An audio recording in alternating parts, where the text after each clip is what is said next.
Agora eu passo a palavra a Isabel Bernardes, representando o CRP de São Paulo. Agradecida, Sâmia. Boa noite a todas e todos. O meu nome é Isabel Bernardes, eu estou aqui representando o CRP, eu sou membro do Núcleo de Sexualidade e Gênero, participo também do GT Psicologia Obstétrica, que recentemente realizou um evento a respeito do assunto, no último sábado. Esse aqui é um evento preparatório também, quero reiterar para as colegas, para os colegas, que vocês podem fazer propostas para o COREP e para o CNP, que vão acontecer no ano que vem. Para quem não sabe, o COREP é o Congresso Regional de Psicologia, a CNP é o Congresso Nacional de Psicologia, o COREP em São Paulo acontece em abril, não lembro exatamente a data, 7 de abril, alguma coisa assim, são 3 dias. 5, 6, 7 e 8 de abril. Obrigada, Jefferson. E o CNP em maio, em Brasília, você sabe, Jefferson? 5, 6, 7, alguma coisa assim. Já não decorei a data, gente, desculpa. E as propostas que forem propostas, né, nesses eventos preparatórios que vão acontecer no início do ano ainda também aqui em São Paulo e em outras cidades, podem ser votadas e podem ser defendidas nesses congressos. Tá? O CRP, considerando já o assunto da audiência, começa a se aproximar do tema, né, do acolhimento sistemático de bebês em situação de rua, de mulheres em situação de rua, e usuárias ou acusadas de serem usuárias de entorpecente, e faz uma nota técnica em agosto de 2016. Ao longo de 2017, por outras demandas, não conseguimos estar tão próximos, e em 2018 nos aproximamos novamente, e tem sido realizadas muitas reuniões a respeito do assunto, né? Estão sendo organizados alguns cadernos temáticos, vão ser produzidos vídeos a respeito do assunto também, e eventos, né, para discussão do tema com a categoria, porque justamente qual que é a função do CRP? É fomentar essas discussões, né, que são tabus, são polêmicas entre as profissionais, as e os profissionais da psicologia, é fundamentar o trabalho e a atuação do profissional da psicologia, e é para isso que a gente está aqui. Eu estou substituindo hoje a Beatriz Brambila, que é conselheira, que não pôde estar, precisou sair para uma outra reunião, ela estava aqui durante a tarde, e outras conselheiras e membros do CRP que estão mais próximas do assunto, né? Que é a Mercedes Guarnieri, a Helena Andrioli. Então, assim como o Eduardo disse, estamos aqui para ouvir. Eu agradeço o espaço e a presença de cada uma e cada um de vocês, a importância que estão dando a esse assunto, a Sâmia por ter proposto a audiência, e a todas e todos os colegas que estão nessa mesa, que muito me orgulha participar. Gratidão.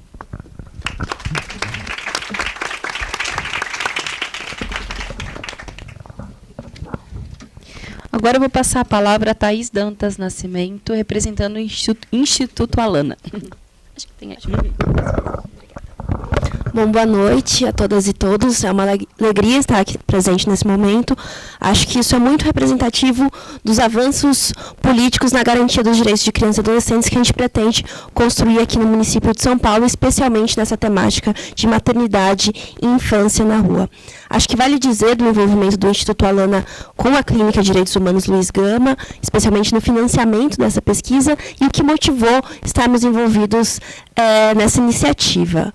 Bom, o ponto inicial de atuação do Programa Prioridade Absoluta do Instituto Alana é o artigo 227 da Constituição, que, como vocês devem saber, assegura absoluta prioridade aos direitos de crianças e adolescentes. E, para isso, fixa que tais direitos são corresponsabilidade entre família, sociedade e Estado. E, nesse sentido, garante diversos direitos fundamentais e coloca que criança e adolescente devem estar em primeiro lugar em políticas, em serviços e no orçamento público.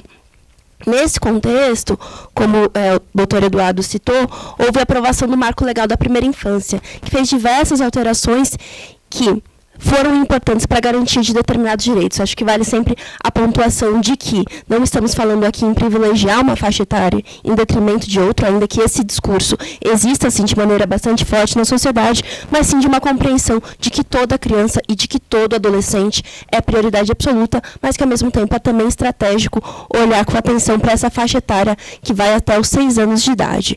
Bom, o Marco Legal da Primeira Infância ele fez algumas alterações que, para esse caso que está aqui em análise hoje, sobre maternidade e infância nas ruas, é especialmente importante. Isso começou desde a alteração em relação ao artigo que prevê a não discriminação de forma ainda mais explícita no ECA, dizendo que criança e adolescente não podem ser discriminados por conta da sua situação familiar, que é o que a gente vê de forma ainda muito forte nesses casos de destituição de poder familiar, e também uma alteração no artigo 19 do ECA, que é o que já previa o direito à convivência familiar e comunitária, mas que sofreu uma alteração. Antes ele colocava que a criança e o adolescente têm direito à convivência familiar e comunitária em ambientes livres da presença de pessoas que sejam dependentes de substâncias químicas. Isso passou para uma redação que diz: o direito à convivência familiar e comunitária é assegurado em ambientes que garantam o seu desenvolvimento integral. Embora seja uma mudança sutil, ela é muito significativa da compreensão de que modelos ideais de família, e principalmente de maternidade e mulheres,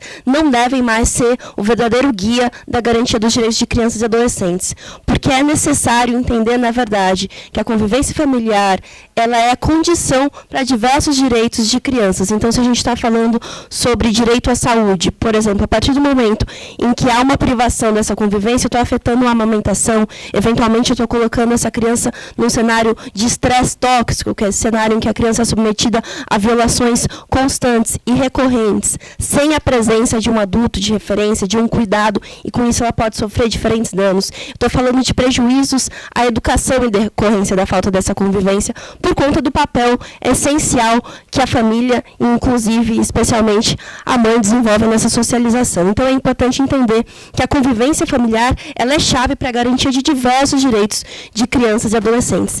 E daí a grande vantagem, o grande avanço dessa legislação, algo que já vinha sendo construído historicamente, é entender que para cuidar da criança é preciso cuidar da sua família. E nesse sentido é fundamental superar os modelos ideais de maternidade e de o que é ser mulher, para então mover para um olhar que foque numa parentalidade que é possível, que é viável e principalmente que é garantidora de direitos de crianças e adolescentes.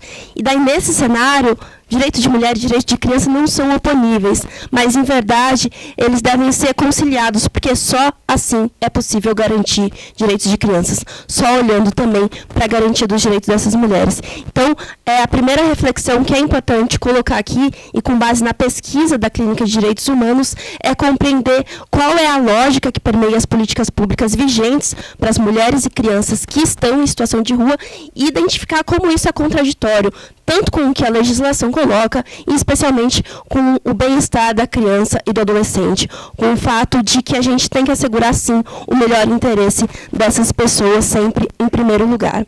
E o segundo foco de reflexão, aí dialogando com o que a pesquisa traz de maneira muito forte, que a Janaína colocou na sua fala em relação ao cenário de políticas públicas que apresenta um racionamento de vagas, um racionamento de recursos destinados a essas políticas, uma falta de alternativas focadas na prevenção, num cuidado contínuo dessas famílias e crianças, na reconstrução de um projeto de vida, é entender como, de fato, o município, nesse contexto que estamos falando, pode se organizar para efetivar a absoluta prioridade de direitos de crianças e, com isso, também de mulheres, pensando em como, de fato, essa parcela da população fique efetivamente em primeiro lugar no âmbito de serviços, no âmbito de políticas e de orçamento público. É disso que a gente está falando, como a gente pode se mover para tirar isso do papel, para que isso seja efetivamente uma garantia. Nesse sentido, acho que a pesquisa aponta já alguns caminhos que precisam ser fortalecidos e que merecem, acho que, a nossa atenção e o nosso foco hoje, de olhar para ações preventivas, que olhem para a questão de moradia, de distribuição de renda, de saúde, que olhem também para a ampliação de vagas, mas não só para a mera ampliação, para o caráter dessas vagas. Então, essas vagas são capazes de acolher todas as famílias e não só o indivíduo, elas são capazes de dialogar com diferentes arranjos familiares, como a gente pode melhorar o fluxo dos diferentes serviços e ter uma articulação efetiva dos diferentes envolvidos no sistema de garantias de direitos de crianças e adolescentes.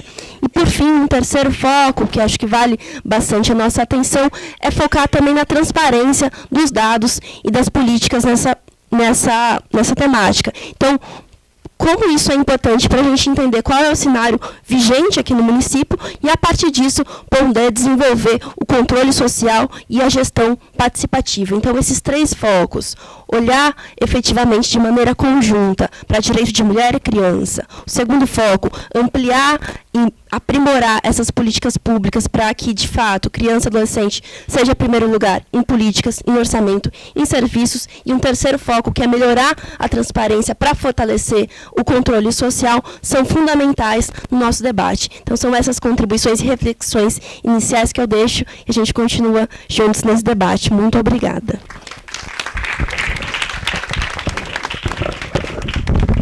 Muito obrigada. Eu queria indicar a presença da vereadora Soninha Francini e também convidá-la para compor a mesa junto conosco, por favor. Colocamos uma cadeira.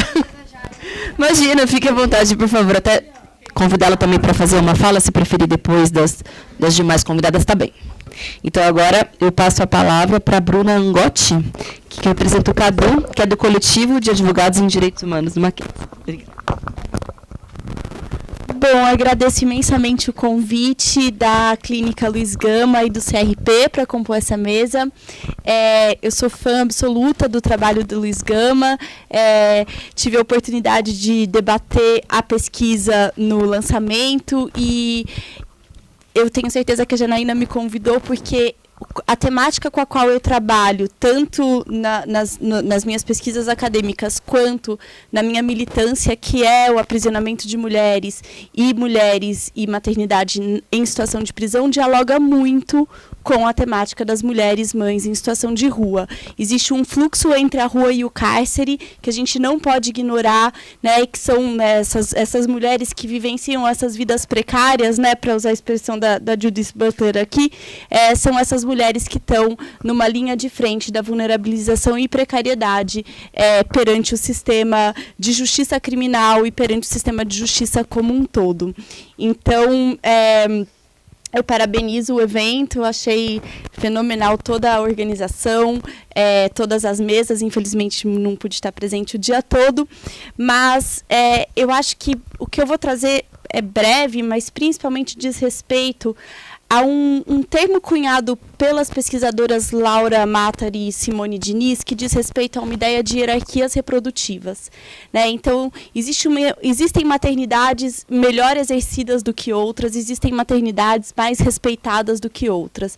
Então, se a gente pensar numa pirâmide de uma hierarquia reprodutiva, essas mulheres em situação de rua, essas mulheres em situação de prisão, estão na base, né, do exercício do que seria uma maternidade esperada e uma maternidade de um dever ser materno, de algo que se prevê como uma maternidade sadia.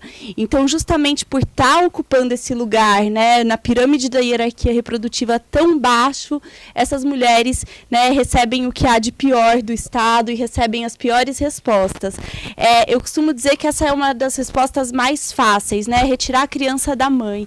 Em situação de prisão, basta chamar o abrigo, o oficial de justiça e essa criança retirada da mãe. Em situação de rua, a mesma coisa, né? Para onde vão essas crianças? Quem cuida dessas crianças? Essas mães perdem suas crianças para sempre nesse processo de destituição de guarda. Então, assim, é o Estado funcionando para as margens, né? Ele já não funciona na garantia de direitos básicos porque queria funcionar em situações de desvio, né? Desvio esse considerado o uso de entorpecente, desvio esse considerado, né, o fato da mulher ter cometido alguma infração. Então, assim como na situação de rua, na situação de prisão, alguns elementos aparecem, né, que dialogam muito entre si. Por exemplo, a adoção aparece como uma política social. Então, investe-se na adoção como política e como resposta primeira, e não como última resposta, como deveria ser. Né? O mesmo Estado que não provê é o Estado que tira. Essa é a violência maior, é a falta do Estado providência que garante direitos e o excesso do Estado arbitrário que viola os direitos. Aliás, quando a gente está falando de um público que está às margens do sistema produtivo, essa é a tônica. Né? Então, a gente não pode perder isso de vista. A falta de políticas sociais gera o extremo, a violência extrema, que é a garantia, que é a retirada, né, dessas crianças das mães. Eu costumo dizer, né, que aquilo que no sistema prisional é a última ratio, última razão, né, que é a manutenção da prisão provisória, que é a manutenção dessas mulheres em situação de prisão, o nosso sistema de justiça lida como prima ratio, como primeira resposta a ser dada. O que eu acho importante aqui, né, e pegando a fala da Thaís sobre o marco legal da primeira infância, foi a partir do marco legal, a partir da pesquisa que eu fiz com uma parceira, Ana Gabriela Braga, professora da Unesp, sobre maternidade em prisão, a gente conseguiu no CADU, que é o Coletivo de Advocacia em Direitos Humanos, fazer o HC coletivo, que retirou já 3.000 mulheres da prisão provisória com seus filhos. Então, é um exemplo muito bem sucedido de como a gente pode pegar dado produzido pela academia, né, e pegar a lei, né, e conjugar isso de modo a fazer diferença na vida dessas mulheres, para quem o judiciário dá como resposta inicial a manutenção da prisão. Então, desde o dia que eu li a pesquisa do Luiz Gama, eu falo para a Janaína, isso aqui tem um efeito, uma possibilidade, uma potencialidade prática gigantesca, seja no judiciário, seja no legislativo, seja no executivo. Então, por isso esse evento hoje é tão importante, porque congrega, né, a possibilidade de atuação a partir desses dados. A pesquisa que o Luiz Gama fez mostra que as mulheres têm medo do serviço de saúde, né? Se essas mulheres têm medo do serviço de saúde, é porque tem alguma coisa muito grave acontecendo no serviço de saúde. Ter medo de fazer pré-natal significa que elas sabem que as crianças vão ser retiradas delas. Então, assim, o serviço de saúde não pode gerar medo. O serviço de saúde tem que gerar segurança, né? E aí, né, algumas saídas possíveis. Eu acho que, assim, a primeira delas é lidar com a complexidade dos casos, ouvindo sempre, em primeiro lugar, as mães. Buscar o certo e o errado para cada uma das interlocutoras, e não um único certo e um único errado, como a pesquisa do Luiz Gama mostra muito bem, né? Não existe um único certo e um único errado, mas existem formas de vivenciar a maternidade, desejos, que diferem de sujeito para sujeito. Então, por que não ouvir esses sujeitos e fazer políticas individualizadas, porque é possível, né? Acho que um outro ponto importante é que deve ser dado a essas mulheres um cardápio de opção.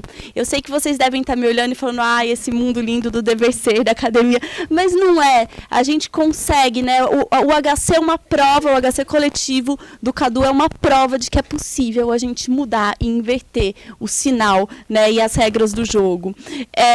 Buscar as especificidades das vivências dessas populações. Não é possível ter como parâmetro a maternidade aceita ideal dos Jardins, né? A maternidade aceita ideal daquela que dá luz no Einstein. Não dá para ser esse o parâmetro quando a gente está falando de mulheres que estão na base da hierarquia reprodutiva, da pirâmide reprodutiva. Eu acho que ainda, né, a gente tem que fazer políticas que envolvam essas populações em vulnerabilidade, que estejam blindadas das intempéries de mudanças de governo, né? Não é possível que a cada mudança governamental uma política de qualidade seja completamente desmantelada, né? Como a gente tem visto tantas políticas serem, porque mudou o governo, sabe? Esse público é prioridade absoluta, não só o público das crianças. Então, assim, a gente tem que garantir, né, a manutenção das políticas públicas. E caminhando para o final, eu acho que, assim como a medicina, né, dá o remédio para resolver o sintoma e não se preocupa com a cura, é assim que o Estado age com relação a esse tipo de população, a essas mulheres. Então, assim, se o nascimento em contexto de precariedade gera destituição, a nossa pergunta tem que ser: como, né, alterar a precariedade. Como mudar esse cenário de precariedade no qual se dá o contexto do nascimento dessas crianças. Então, para finalizar, eu acho que a gente precisa urgentemente de políticas que não usem a adoção como regra e que privilegiem sempre a autonomia decisória das mulheres e lhes dê a possibilidade de exercer a maternidade possível. A destituição do poder familiar deve ser exceção sempre, não regra. A regra deve ser, caso seja esse o desejo da mulher, a convivência familiar, e o Estado tem que promover políticas nesse sentido. Obrigada.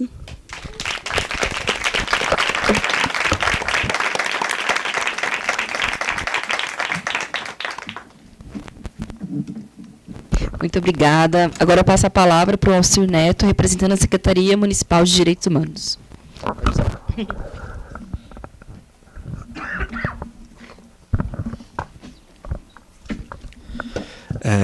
Boa noite a todos. Eu queria agradecer a vereadora Sâmia, queria agradecer à clínica, o convite, o pensamento. Tenho muito pouco a acrescentar depois de tantas falas muito boas. Queria falar rapidamente do trabalho da Secretaria, né? A Secretaria de Direitos Humanos, principalmente na área de população em situação de rua, é o que a gente fala de uma secretaria meio. A gente não executa os serviços diretamente, a gente ainda executa muito poucas ações diretamente e trabalha muito mais com duas vocações. Uma vocação de zelar pela intersetorialidade, então tentar construir redes entre as redes existentes de proteção no município, então entre saúde e assistência, entre trabalho e saúde, para evitar que as pessoas caiam pelas franjas desse sistema, principalmente quando elas têm demandas complexas que não são resolvidas só por um setor da prefeitura. E a gente também trabalha muito com participação social, escuta, para tentar trazer as pessoas interessadas e afetadas por uma política na elaboração e na discussão dessa política, e com denúncias, porque a gente tem ciência de que direitos humanos muitas vezes ter uma sensibilidade que o funcionamento normal das instituições gera violações de direitos humanos. Por quê? Porque às vezes o funcionamento normal das instituições impede o acesso de pessoas que precisam do serviço, como já aconteceu muito em São Paulo, apesar do SUS ser um sistema universal, pessoas em situação de rua não conseguirem acessar o SUS porque precisavam ter um comprovante de residência. Isso foi tão grave que virou até questão de projetos de lei no Congresso Nacional. E acho que ainda mais grave, e que sensibiliza mais, é quando o funcionamento normal das instituições, por suas práticas, revitimiza pessoas que já tiveram direitos violados no passado, né? Então isso acontece de maneira geral com a população em situação de rua. Acho que é o caso do diagnóstico feito pela clínica também, né? São crianças que não tiveram seus direitos garantidos antes, que numa situação limite são novamente violadas no seu direito. E não sei. Além disso, o que eu tenho para dizer é que a gente veio para escutar, para construir alternativas, né? Fico pensando, uma das possibilidades que a clínica levanta no relatório dela é trabalhar com o empoderamento dos servidores, que muitas vezes têm medo das instituições jurídico-legais, das instituições do complexo judiciário. Como que a gente pode dar informação para eles, como que a gente pode respaldar a ação deles, para que eles muitas vezes não promovam a judicialização de ações por mero medo, que às vezes é o medo dele, né? Ninguém pôs nele assim, de uma responsabilização futura. Vou parar agora, para ser muito curto, e a gente poder ouvir mais.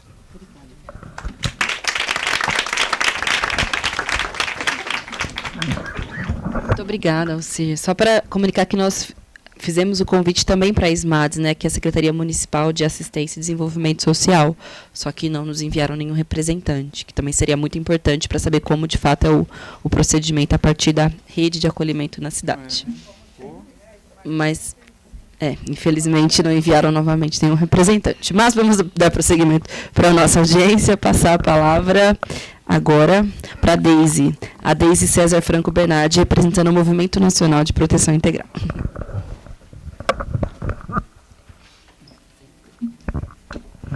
Depois de tantas falas, acho que é super importante dizer por que o movimento da proteção integral e também o movimento nacional pró-convivência familiar e comunitária estão aqui representados por mim e pelo Patrick, que falou antes, né?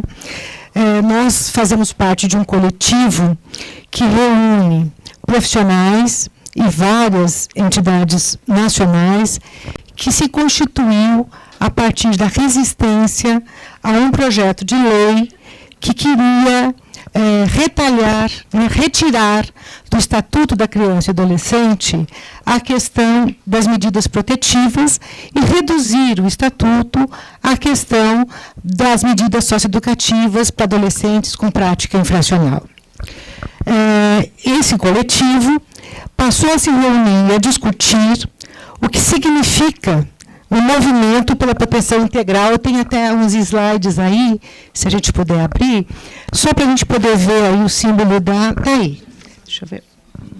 O Jefferson pode nos ajudar, né? Ele é nosso anjo.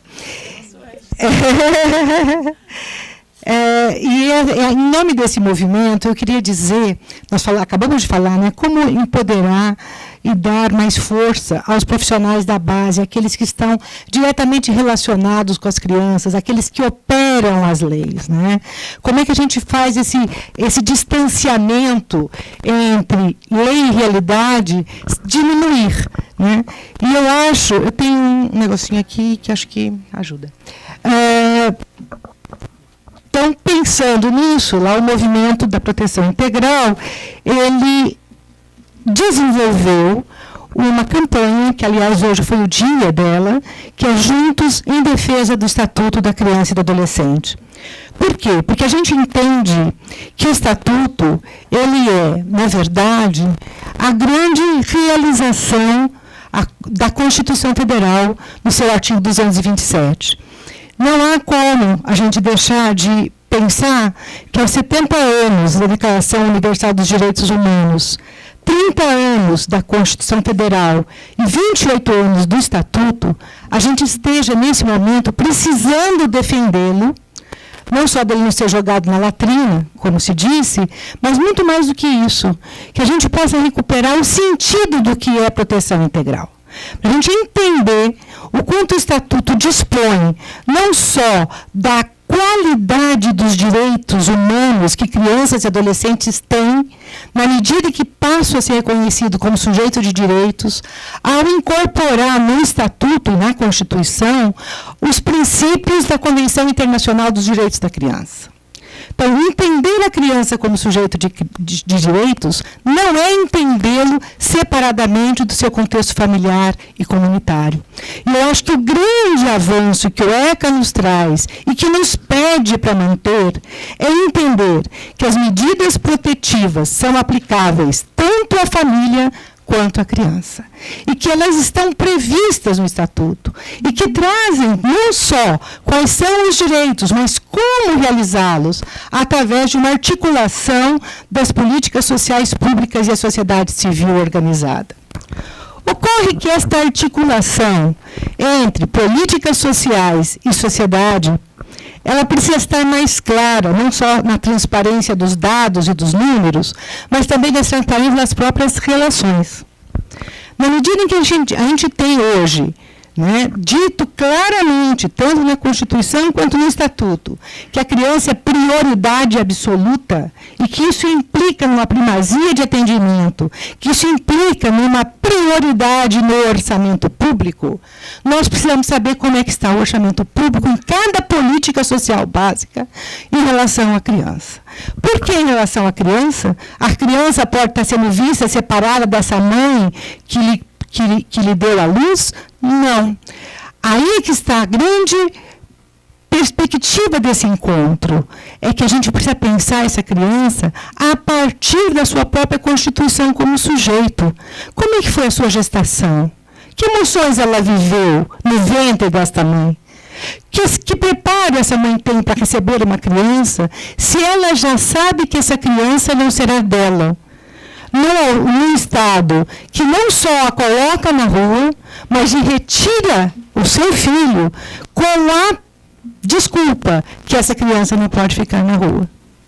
Só que a política que é oferecida para essa criança não permanecer com ela na rua, a leva para a rua depois. Então, como é que a gente vai entender os eixos de proteção integral se a gente pensar que toda pessoa que está na rua está vivendo uma situação de extrema violência? Por mais que a gente possa dizer que isso possa, eventualmente, né, alguns argumentos de que está na rua porque escolheu estar na rua, que escolha é esta que viver na rua se torna a única alternativa de estar vivo? Né? Qual é a diferença entre sobreviver e ter vida digna? Então, quando nós estamos aqui reunidos hoje o dia todo, discutindo quais são as ações possíveis, o que nós queremos que os vereadores, né, que a Câmara Municipal pense a respeito desse tema, como que a gente pode encaminhar, né, fazendo com que aquilo que já está na legislação se torne, de fato, ações articuladas no território. Eu acho que a gente precisa recuperar o sentido, né, de que esta criança, que também às vezes está na rua, e quando não está na rua porque foi retirada de sua mãe, guarda essa mãe consigo. E que não é estabelecendo uma política de adoção, como se a adoção fosse a única resposta para mudar as crianças de classe social. Né? Porque esta questão da adoção é você pensar, né? E esse movimento nasceu a partir daí. Oi? Aqui, olha, eu queria lhe trazer o que nós fizemos em relação à audiência pública também na Câmara Municipal de São Paulo, contra o PLS número 394 de 2017, Estatuto da Adoção, em fevereiro desse ano. Eu queria mostrar isso como um exemplo de que quando um coletivo se reúne e busca, né, esclarecer e multiplicar a informação, é possível que a gente consiga mudar o rumo das questões. Quando nós fizemos essa grande articulação das instâncias de promoção, proteção e defesa dos direitos humanos de crianças e adolescentes, em especial o direito de viver em sua família, nós conseguimos discutir qual era o âmago do Estatuto da Adoção, que, na verdade, ao retirar o caráter protetivo do ECA, ele também tirava toda uma compreensão do que é a proteção integral, reduzindo todas as medidas protetivas à adoção, como se a adoção fosse a única resposta possível para todas as crianças que estão acolhidas, sem se perguntar por que as crianças foram acolhidas, como elas foram acolhidas e como elas são cuidadas para saírem do serviço de acolhimento. Qual é o fluxo entre a entrada e a saída do serviço de acolhimento? Onde essas mães, esses pais e essas famílias são incluídas dentro desse circuito? Quando há a decisão do acolhimento, que há o rompimento com esta família sendo entendida não só como mãe, mas como uma família extensa, uma família que pode ser criada por vínculos de afinidade, afeto, por que retirar a criança de toda outra possibilidade de viver no seu território e na sua comunidade? Porque nós não temos tipificado ações protetivas que são derivadas do ECA e que não estão sendo realizadas. Nós vamos direto para a 7ª medida protetiva, que é o acolhimento institucional de crianças e adolescentes.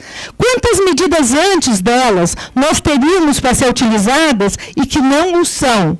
Por exemplo, a guarda subsidiada para a família extensa. Por que não? Se eu tenho como constituir uma verba para a família acolhedora, que é uma alternativa ao acolhimento institucional, por que não ter uma verba protetiva e preventiva do acolhimento, mantendo a criança não só com a verba, mas com a orientação e acompanhamento do viver em família? Será que, quando eu garanto uma verba para essa família, a acompanho e oriento, eu não garanto que, a partir dessa convivência, essa criança pode ter, de fato, educação e saúde, cultura e lazer, liberdade de expressão e participação, direito a ser ouvido como um sujeito que não só deve ser cuidado e protegido, mas também incentivado a participar como cidadão do presente? Ok? Então, se nós temos que pensar essa criança como sujeito integral, na sua integridade, nós não podemos aceitar um projeto de lei que tira as crianças das suas famílias, única e exclusivamente, para fazer aquilo que eles acreditam ser uma grande filantropia. A única maneira de mudar o status quo desta criança é tirar da sua família pobre e colocá-la numa família média, porque nós temos uma defasagem de números que precisam ser acertados. E sabe quais são os números? É o número de pretendentes à adoção e o número de crianças e adolescentes disponíveis para adoção. E a diferença do perfil desejado com o perfil existente. Então, eu preciso responder a isso facilitando a adoção de crianças pequenas, menores, porque, pelo estudo feito de pesquisa pelo Conselho Nacional de Justiça, crianças são adotáveis até os 5 anos de idade. Depois dos 5 anos, elas não são adotáveis, são chamadas de adoção tardia. Então, a retirada compulsória de crianças destas mães tem um destino que não é responder ao melhor interesse da criança, é responder ao interesse dos adotantes. E, graças a isso, nós tivemos não só o projeto de lei Estatuto da Adoção, como temos vários outros que nós temos que prestar bastante atenção. Por exemplo, o projeto de lei sobre parto anônimo. Por isso, o nosso movimento, junto com todos vocês, gostaríamos de estar encaminhando a necessidade de algumas ações. Entre elas, a questão do CONANDA, Conselho Nacional dos Direitos da Criança e do Adolescente, que deveria estar se ocupando de ter também, neste caso, uma resolução que venha reafirmar o direito à convivência familiar e comunitária, fundamentado primordialmente na prevenção do rompimento de vínculos. A outra questão é que a gente possa efetivamente integrar as ações do Sistema Único de Saúde com o Sistema Único de Assistência Social. Ou seja, nós não podemos esquecer que é no Sistema Único de Assistência Social, na alta complexidade, que essa criança é acolhida. Mas para ela chegar na alta complexidade, ela tem que ter sido atendida pela básica e pela média complexidade, que deveriam estar oferecendo o quê? Os planos de atendimento da família e indivíduos. PAEF na básica, PAEF na especial. Mas que não são projetos que não são realizados. Por que não são realizados? Porque da mesma forma que a gente desenha uma ótima política, a gente não coloca nessa política o número de profissionais suficientes para realizar todos os seus serviços. Todos trabalham no sufoco, e no sufoco a gente não previne, a gente apaga incêndio. Outra questão é que, como ocorre hoje, não é um fluxo que a gente viu desenhado na resolução. O fluxo que a gente vê hoje é que a criança é retirada desta mulher gestante que vive em situação de intensa vulnerabilidade e alguma situação passada de uso de drogas e de vivência de rua, como um julgamento moral, sumário, em que justifica a retirada do seu filho sob a pretensão de que eu posso oferecer a essa criança uma família menor. E se a gente for pensar bem claramente, o que tem por medo disso, o que está por trás disso, gente, é o que estava no Código de Memórias de 27, é o que estava no Código de Memórias de 1979, que é o receio de que aquele que é pobre se torne perigoso. Essa criança é retirada da sua mãe, não é porque eu quero garantir para ela um futuro melhor, é que eu quero controlar a possibilidade dela se tornar um bandido.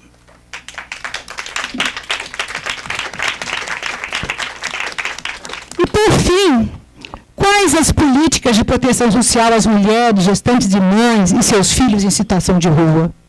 A gente tem que sair dessa falsa oposição dos direitos da mãe e da criança. E como que a gente pode fazer isso? Colocando como direito primordial o direito à convivência familiar e comunitária. E entender como fazer esse direito funcionar. Primeiro, pensando nos eixos do sistema de garantia de direitos. E o primeiro eixo é a prevenção das situações de violação de direitos que causam a vivência na rua. As desigualdades sociais de classe, de gênero, etnia e idade que atravessam as relações sociais e que produzem, né, pessoas nas ruas.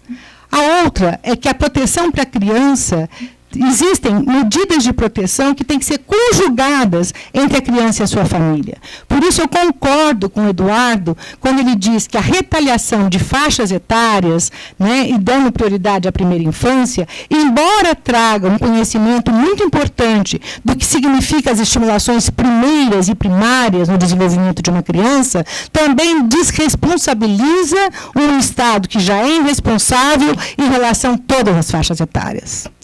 Então, a busca ativa da família extensa significa uma postura de entendimento dessa família extensa.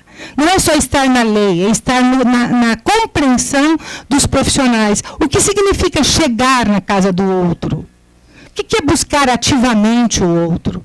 Como é que eu posso ter uma relação respeitosa e que não seja invasiva e que esteja ali como um higienista, medindo qual é a validade do produto? A outra questão é pensar de fato, né, que a guarda subsidiada para a família extensa é uma medida protetiva que deveria estar sendo prioritária nos orçamentos públicos.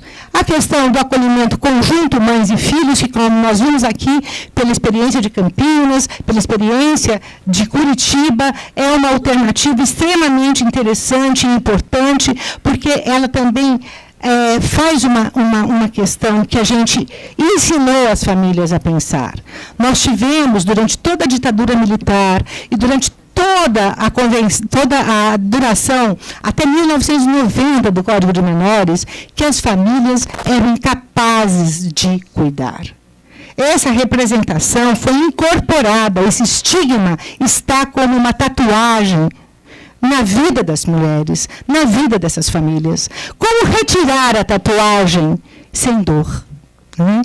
Para isso, o acolhimento mães e filhos também é uma possibilidade de aprender o cuidado, aprender o zelo, aprender a manifestação do afeto segundo a sua linguagem e sua cultura, mas saber que amamentar e segurar no colo é transformador.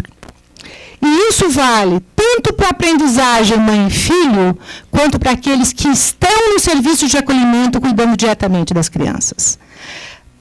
Para além disso, eu gostaria de chamar a atenção para que a gente não se engane colocando a adoção como uma medida protetiva priorizada. Ela é uma medida excepcional.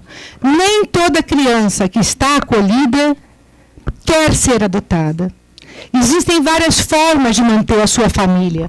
E a família pode ser o grupo de irmãos. A maneira como eu guardo em mim a minha experiência, a minha convivência com a minha família de origem, está comigo. E quando eu dou à criança o direito de pensar no seu próprio projeto de vida e discuto com ela suas escolhas, ela poderá me dizer muitas vezes, eu quero voltar para a minha família. E cabe a você, Estado e sociedade, me dar essa possibilidade, e não o contrário. Então, o grande desafio é nós falarmos a mesma língua, a gente se alinhar, mas não alinhar só em termos de discurso, é alinhar em termos de políticas efetivas.